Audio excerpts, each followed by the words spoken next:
여러분 안녕하세요. 자, 위클리 빌딩 뉴스 시작하도록 하겠습니다. 좀 주의해야 할, 그리고 업계 사람들은 많이들 언급하고 있는 내용인데요. 월세 6천만 원, 영원 델락, 강남 통임대 빌딩 샀다가 날벼락이라고 하는 기사를 일부 가져왔습니다. 통임대 건물을 매수할 때 주의할 점을 잘 보셔야 될 것 같은데요. 대로변에 있는 프라임급 대형 오피스, 공실률은 낮거든요, 지금. 그런데 이면도로에 있는 4, 5층 중소형 건물은 분위기가 다르다. 이런 건물들은 지금 만실이라고 해도 고가에 매수하면 낭패 보기가 쉽다. 왜? 만실이라서 매입을 했는데 바로 공실률 100%인 텅 빈 건물로 바뀌기 때문에 이거 너무 황당하잖아요. 안정적으로 수익이 나올 거라고 매입을 했는데 주인이 바뀌고 나서 나간다 이러면 정말 날벼락은 맞거든요. 그래서 갑자기 임차인이 나간다 했을 때 금융비에 대한 리스크가 굉장히 크죠. 그러면 공실 리스크에 대비하는 방법은 뭐냐라고 했을 때, 공실은 입지와 건물 상태가 아무리 좋아도 일시적 과잉 공급이나 부진한 경제 상황 때문에 언제든지 발생할 수 있다. 그래서 공실 리스크를 피하기 위해서 건물을 처음 매수 결정할 때부터 어느 정도 수준까지 임대료를 설정하고 세입자를 맞출 것인지 따져봐야 된다. 통임대의 장점은 뭘까요? 여러 가지 건물을 관리하는 그런 비용들을 임차자가 직접 다 쓰면서 자체 관리하는 형태로 가다 보니까 관리가 굉장히 수월하다라는 장점이 있지만, 하나가 그냥 나가버려. 그러면 너무 리스크가 커지는 단점도 존재합니다. 따라서 통임대는 층별임대보다 업종이나 평판, 재무제표 등을 종합적으로 활용해 우량 임차인 여부를 더 꼼꼼하게 따져봐야 된다. 층별로 임대가 나눠져 있으면 임차인 하나가 나가더라도 충분히 좀 리스크가 줄어드는 효과가 있다 보니까, 요즘은 리스크가 너무 커진 시장이기 때문에 많은 분들이 층별 임대를 선호하는 경향으로 많이들 좀 넘어오지 않으셨나. 어쨌든 통임대든 층별 임대든 임차자를 잘 고심해서 받으셔야 되는 건 굉장히 중요합니다.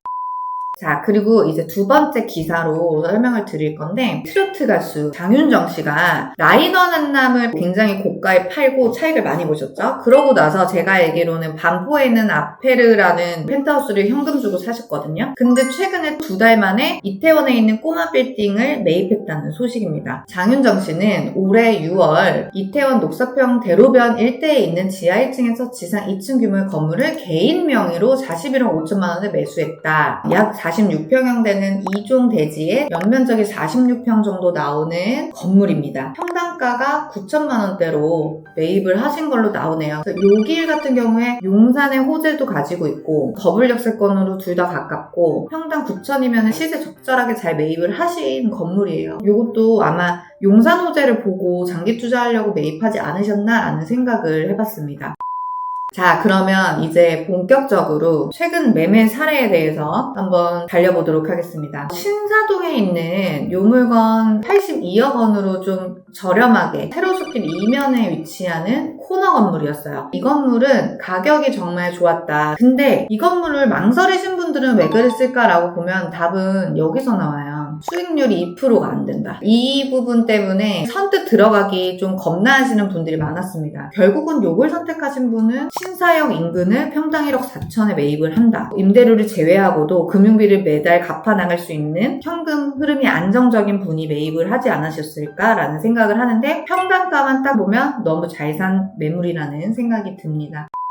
그리고 또 최근 들어서 손님이 놓치셔가지고 되게 아까워하셨던 물건, 삼성중앙역 코너에 있는 거고, 대지 50평에 2종 대지에 지하 1층에서 5층 건물, 용적률 이득본 요 건물, 그래서 연면적이 150평 나오는데 디벨롭이 필요한 그런 물건이었어요. 명도 조건으로 매각이 됐는데 평당가가 1억 2,800. 너무 잘 샀다. 용적률 이득을 받기 때문에 리모델링을 한다 라고 보입니다. 이것도 경쟁이 좀 있었던 건물이거든요. 을지병원 사거리랑 학동역 사이 메인 이면길에 있는 요 건물이었습니다. 평당 1억 2천대. 올근생이었고 명도도 다 되어 있는 상태였고 68평형의 3종 대지에 용적률은 좀 덜 받은 지하 1층에서 5층 건물이었고, 요 건물 같은 경우에는 매도인이 리모델링을 인허가까지 받아두신 상태여서 그거를 뭐 승계하고 하는 과정에서 조금 트러블이 있었던 걸로 알고 있는데, 어쨌든 지금 계약은 다 완료가 돼서 잘 진행이 된 걸로 알고 있습니다. 오늘 보시는 물건들 봐봐요. 공통점 뭔지 맞춰보세요. 65억, 82억, 84억 이렇게 100억 사이에 있는 강남 물건들은 인기가 진짜 많습니다. 그리고 이제 조금 규모 있는 거로 보여드릴게요. 서초구 물건인데 양면 코너에 113평, 3종 대지에 용적률은 좀 부족하지만 연면적 310평 정도 나오는 지하 1층에서 5층 건물이었어요. 근데 평당가가 1억 6,800. 그래서 최종적으로 120억 5천에 거래됐어요. 이런 건물은 딱 사옥으로 사기 너무 좋은 물건이라서 아마 사옥으로 사용하실 분이 매입을 하지 않으셨을까라는 생각이 들고, 인면이 리모델링하면 정말 예뻐질 물건이에요. 또 유명한 건축가가 또 설계를 하신 물건이라서 리모델링하면 어떨지 기대가 되는 물건 중에 하나입니다.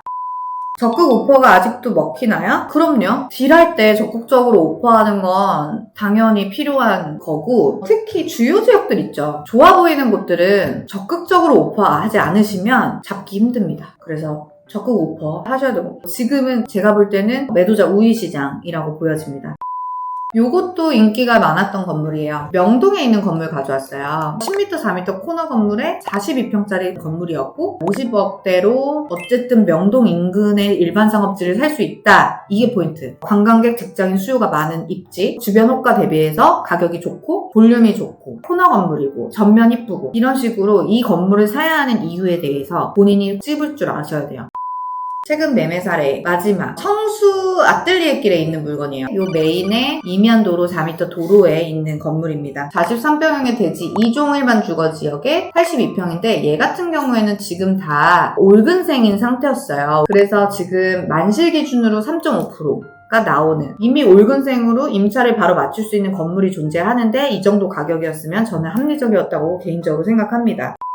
따끈따끈한 거래 사례들 가지고 와서 얘기를 해봤습니다. 라이브는 일반 구독자분들은 편집본으로 보실 수 있고, 풀 영상을 보고 싶으신 분들은 회원으로 가입을 해주시면 됩니다. 라이브 공지는 인스타그램 혹은 유튜브 커뮤니티에 올려드리니까 많은 관심 부탁드립니다. 여러분들한테 꼭 도움이 되는 정보로 늘 찾아뵙도록 하겠습니다. 여러분 모두 부자 되세요. 제가 함께 하겠습니다.